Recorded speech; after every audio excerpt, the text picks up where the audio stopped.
In the early 20th century, the world stood on the edge of a technological revolution. Industry was booming, cities were expanding, and human ambition seemed unstoppable. In this era of confidence and steel, a single ship emerged as the ultimate symbol of progress: RMS Titanic. She was more than a vessel. She was a floating city, a marvel of engineering, and a declaration that humanity had mastered the oceans. On April 10, 1912, Titanic prepared to leave Southampton on her maiden voyage to New York. The excitement surrounding the ship was unlike anything the world had seen.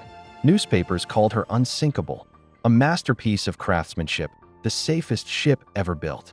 At 269 meters long, with grand staircases, luxurious suites, electric elevators, and dining rooms that rivaled the greatest hotels on land, she represented the future. Aboard were more than 2,200 souls, wealthy millionaires seeking comfort, immigrants searching for a better life, families, workers, and crew. On deck, first-class passengers admired the polished rails and crisp sea breeze. Below, third-class passengers sang, laughed, and dreamed of opportunities in America. Though separated by class, all shared the same excitement: the thrill of sailing on the greatest ship in the world. Titanic sailed smoothly across the Atlantic.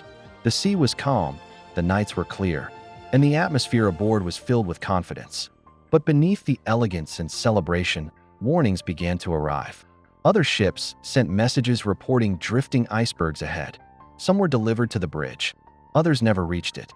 Whether due to oversight or the belief that Titanic was invincible, the danger did not feel urgent. The ship continued full speed ahead. On the night of April 14th, the temperature dropped sharply. The sea was unusually still. Experienced sailors would later say the flat, mirror-like surface made icebergs harder to spot. Titanic steamed forward at over 20 knots, slicing through the dark ocean under a star-filled sky. At 11:40 p.m., the lookout Frederick Fleet saw something monstrous rising from the blackness. Iceberg right ahead. The alarm rang out. Officers shouted orders. The ship swerved left. Engines reversed. But a vessel of Titanic's size could not turn quickly enough. The iceberg scraped along her starboard side, tearing open the hull underwater. At first, the impact felt mild. Passengers barely noticed. But deep below, seawater rushed into 5 compartments. Titanic could stay afloat with 4 flooded, but not 5. She had been mortally wounded. Within minutes, Captain Edward Smith understood the truth. The unsinkable ship would sink. Distress rockets were launched. A call for help crackled through the wireless radio. But the closest ship, the Carpathia, was hours away. As the bow dipped lower, the crew began loading lifeboats. But Titanic had lifeboats for barely half the people on board. Some were launched half empty. Fear, disbelief, and confusion filled the decks. Orchestra members gathered and played music to calm passengers, soft, haunting melodies drifting across the cold night air. Women and children were told to board first. Many men watched silently as their families were lowered into the darkness. Others tried to help, sacrificing their own chances of survival.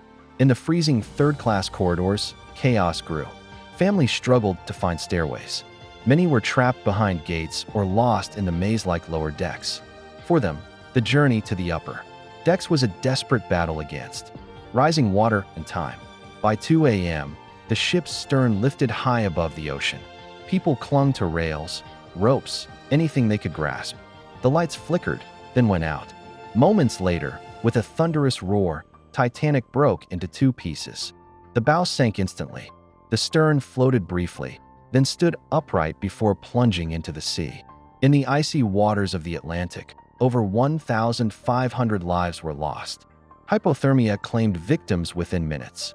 Only a few lifeboats returned to search for survivors. At 4 a.m., Carpathia arrived. The survivors, shivering, exhausted, traumatized, were pulled aboard.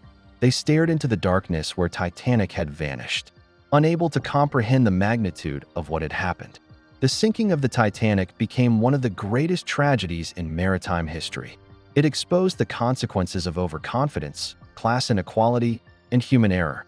But it also revealed extraordinary courage, compassion, and sacrifice. Today, Titanic lies on the ocean floor, nearly 4,000 meters below the surface. Her story endures, not just as a tale of disaster, but as a reminder of human vulnerability in the face of nature, and of the fragile line between triumph and tragedy. The Titanic was meant to be a celebration of progress. Instead, she became a monument to the limits of human pride. And though she sailed for only 4 days, her story has lived for more than a century, echoing through time as a powerful warning and an unforgettable legend.